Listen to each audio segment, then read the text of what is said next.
Sa pagpapaganda o kaya'y pagpapagwapo, hindi ba't madalas na kopyahin ng karamihan ay ang mga celebrity? Gusto mo bang malaman ang sikreto kung paano nila napapanatili ang ganda o pagkamacho? Walang pakipot ng i-reveal. Sikreto ni Idolo.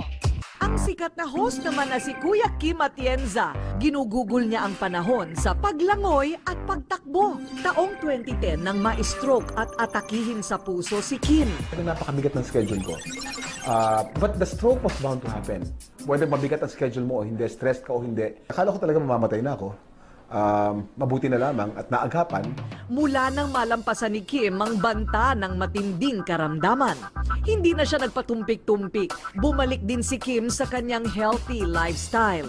Alas 6 ng umaga tuwing Martes at Huwebes, nagpapapawi si Kuya Kim habang iniikot niya sa pagtakbo ang buong Dasmariñas Village sa Makati.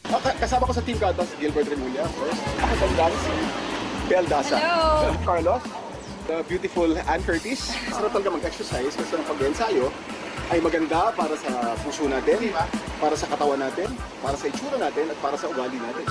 Isang oras ng pagtakbo at pagtulo ng tumatagaktak na pawis. Imbis na tubig ang inumin ni Kuya Kim, inuming kulay berde o green ang ipinakita niya sa amin. Yung barley by itself ay rich in vitamins and rich in antioxidants. Kailangan natin yan para mag-recover yung katawan natin at para hindi tayo tumanda ng mabilis. Nagustuhan niya, so yun ang ginagamit niya ngayon tuwing. Actually, hindi lang sa tuwing tatakbo araw-araw niyang iniinom.